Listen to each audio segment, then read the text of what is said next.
So I've been wanting to start a YouTube channel for almost 2 years. 2 years.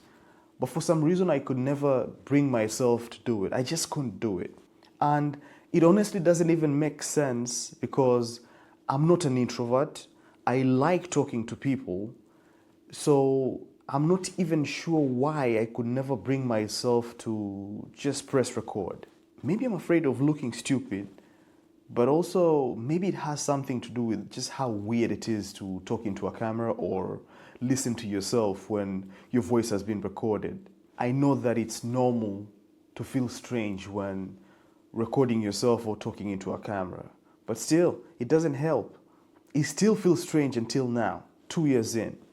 And I've made a lot of videos trying to practice my way into getting good at this. It still feels strange. At some level, it's also none of that. Maybe it's just plain old procrastination and I'm just postponing things that I know I should be doing. Eventually, I came up with this plan to make around 50 videos for practice, but no one would ever see them because I would never post them anywhere. I figured that that would help me prove to myself that I could actually do it.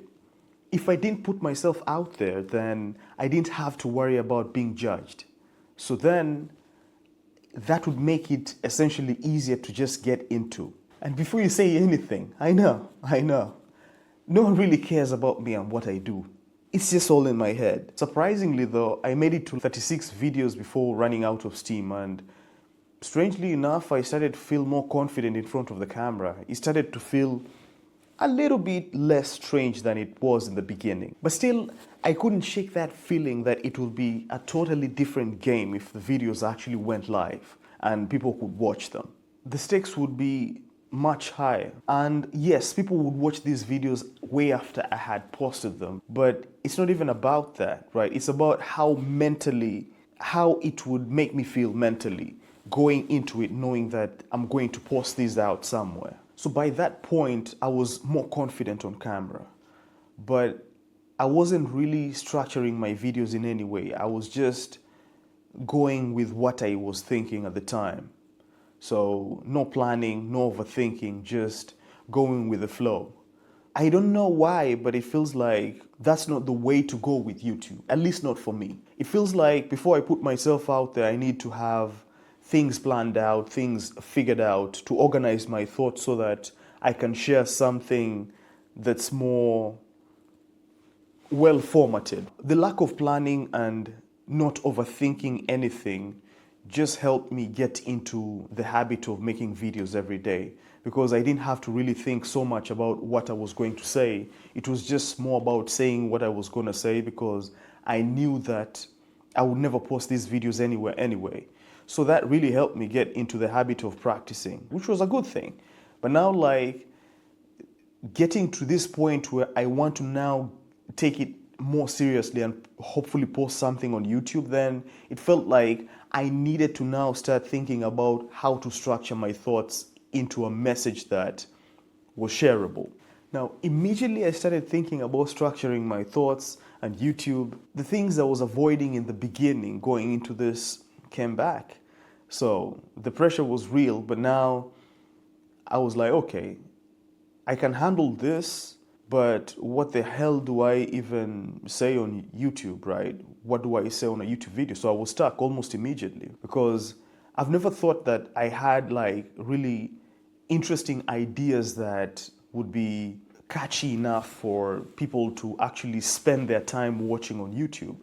So now I was back to square one. I had to go back and try to figure out what I was going to say on the videos. I've never thought that I had anything impressive that I could share, but I followed so many interesting YouTube channels and some of them are so good they make it feel or look easy. I even tried to copy some of them in my unposted videos, but it very quickly felt unnatural. It felt like I was trying to be something or someone I wasn't. It didn't take me that long to realize that what they were doing wasn't for me. It was like I was trying to be someone else And even if I got good at copying what other people were doing, then I would never really develop my ability to actually come up with something interesting all by myself. So I would still be chasing them because they would have to make good things for me to keep copying. So after picking a couple of good ideas from here and there, I decided, okay, practice time was over. I needed to now get serious about like figuring out what it is that represented me, what it is that I could actually go out there and talk about and share. I love food, and naturally, I ended up loving cooking. So one day I decided to make a few silent cooking vlogs to see if that was or that could be my thing on YouTube. And initially I enjoyed it, but eventually, between the prepping, cooking, cleaning, and filming and editing after the fact, it very quickly got to a point where it felt like work. It felt nothing like I had imagined the experience was supposed to feel like. And after about like 10 videos, I decided that yes, I love cooking, but filming it, I don't think so. Not so much. And I keep telling myself that maybe if I had enough cameras around me and people to edit these videos, maybe I would have gotten into it. But I don't think so. And next, I turned to art, right? Something that I've loved and dabbled with ever since I was a kid. It felt only natural to give it a try, just to see if it was the thing I could actually get to do on YouTube. And I was going for drawing something daily, but perfectionism would not let me.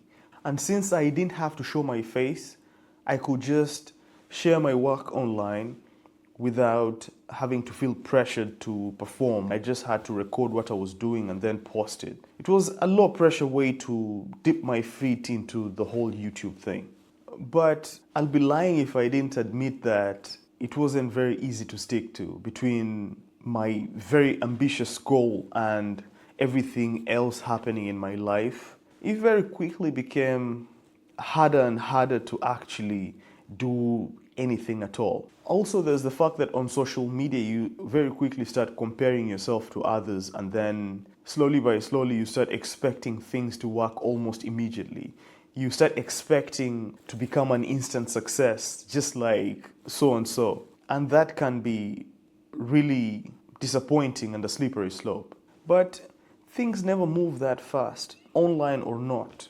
At least they didn't move that fast for me. Looking back, I think that killed my motivation because I expected it to work faster than it did, which is unrealistic, I know, but I still did expect it to go quicker than that. And aside from that, it very quickly got to a place where I wasn't looking forward to drawing anything because I was just taking portraits from the internet, from Pinterest, for Instagram, wherever, right? And trying to draw them. So essentially, I was just trying to replicate them without doing anything special. But it stopped feeling like I was being creative and I was just copying, which is not such a bad thing. I have nothing against portraits anyway, but I just feel like at the time, I needed something that would challenge me to come up with something new. It didn't have to be completely original, but at least something that had a piece of me in it. I just craved to be more creative. So by this point, I was close to giving up on the YouTube dream. I had tried two things that I knew well and loved, but it didn't seem like those were the things I was going to be doing on YouTube. I was starting to feel like maybe just maybe, this YouTube thing is not really for me. Everything I'd done up to that point felt like progress on one side, but like I wasn't moving on the other side. Then the unlikeliest of things happened. So every year I read a ton of books. I got to this place where I was trying to read at least a book a week, and I managed to sustain the habit for some time since 2019, but it got to a point where it stopped making sense because I wasn't really using what I was learning in the books. And after some time, if I reread a book just to maybe refresh my mind, I realized that there was a lot in the book that it was almost like I was seeing for the first time. It's almost like I had never read the book before. So it stopped making sense to me. And I thought that I needed to find another way for me to keep reading because I still love doing it.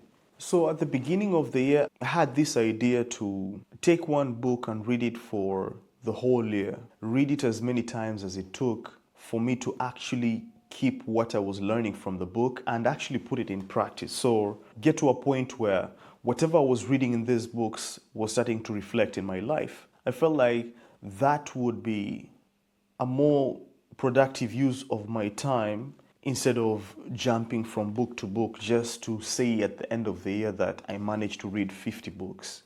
Who cares, right? And so the first book I chose to use like a handbook of sorts was Storyworthy by Matthew Dix. And so after reading this book for a couple of months, I decided that I would start a Substack blog where I would be learning to write and writing actual stories from my life while at the same time trying to make practice videos that maybe at some point I would post on YouTube. While I was experimenting with getting better at speaking in front of a camera, right, I also decided that I would start writing stories from my life, like Matthew Dix teaches in his book. And I would start a Substack blog where I would just post them there so that they had a place to live. And even though I made some good progress with the writing, right, I feel proud of myself that I was really consistent with it for like a whole year. But looking back, it feels like I made some progress, like some good progress as far as writing goes, but some of them are so bad they make me cringe. One day I came across this paragraph that I must have read like a dozen times before. And it said something like this, like, you need not spend time in jail or crash through a windshield or have a gun jammed against the side of your head to tell a great story. In fact, the simplest stories about the smallest moments in our lives are often the most compelling. I'd read this paragraph a ton of times before, right? But this time it felt like it spoke to me. This is the moment that I realized that I already had something worth sharing, right? It didn't need to be fancy, it didn't need to be amazing. It just needed to be something that I had gone through, because if I had gone through it, then there was at least one other person out there who might or could have gone through the same thing. And by this time, I had around 70 rap stories on my Substack page. Finally, it felt like I already had something that I could share on YouTube. I was already an expert at my own life. All I had to do now was dig into it and share what I found.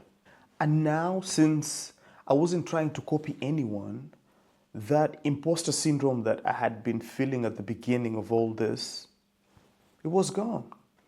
I was going to keep writing stories, then find a way to tell them on camera. But first, I had to go and adjust and edit and adapt those 70 rough stories on my Substack and then tell them on YouTube. So use them as scripts for YouTube videos.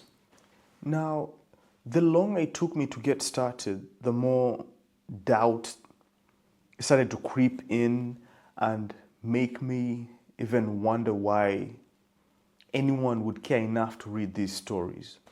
But the book had an answer for that too. And it went something like this. We must find the small, relatable, comprehensible moments in our larger stories. We must find the piece of the story that people can connect to, relate to, and understand. If something happened in Tanzania that altered you in some deep and fundamental way, then you might have a story. Think of it this way. If we remove Tanzania from your story, do you still have a story to tell? So everyone has something they're either celebrating or struggling with, big or small. Amazing adventures and life-changing moments make for great stories. But it's the small wins, the funny accidents, the everyday moments that make for the most relatable stories. With that, I just needed to remind myself that ultimately, people might not care. People might not be interested or feel as enthusiastic as I am about what it is I'm doing. So that really put me in a place where I had to first make sure that I was doing this for myself and not for anyone else. Because if no one liked it, then at least I enjoyed myself doing it. Now, this story is about me starting on YouTube, but I think it can be related to almost anything new you're trying to start. Maybe you're overwhelmed with just too much information. You're bombarded with so much information from many different sources about how to do that thing that you're trying to do, like I was after watching probably too many YouTube videos. Or maybe you're just afraid of wasting time that you could have spent doing something else. But I'll just tell you that nothing is a waste of time. Taking time to discover whether or not something is for you is, in my opinion, a very good use of your time, because you'll either find out that the thing is for you and you enjoy doing it, or you'll find out that it's not for you, and then it's one less thing you have to think about, not wonder whether or not it could have been the thing, or it could have worked out, or you could have enjoyed doing it. You'll know for a fact that it's not for you and just put it aside. The only way to start that new thing that you want to get into is to break it down into its simplest form, into as many steps as possible, and just take one to start.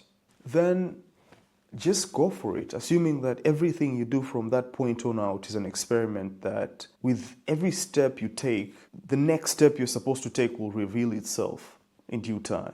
So you don't need to have it all figured out before you start. You don't need to have all the information about the beginning to the end of this new thing you're trying to start. Just imagine that you have everything it takes or you need to do this thing, and then start. Start with what excites you, and then go on from there. And if it remains exciting, then you keep going. But if it doesn't, then you stop doing it and find something else to do. And then keep going until you find that balance between something that excites you and something that you can actually sustain and keep doing over a long enough time to actually get good. It's not going to be easy, so don't expect it to be. I mean, I can think of a million reasons why I haven't yet started to do this YouTube thing, and fear is on top of my list somewhere there. But ultimately, the only thing that matters is the fact that I never started until now. But it got easier once I accepted that initially I'll suck at the thing that I've never done before, however interested or excited I am to do it. And it will take me longer than I expect to get good at it, but if I stick to it for long enough, I'll get good at it over time. So whether you start now or later, the learning curve is not going anywhere. So you might as well just start now. I'm Sadiq, and this is my first video on YouTube, so welcome to my channel. I hope I'm not rambling too much. I hope you can understand what I'm saying.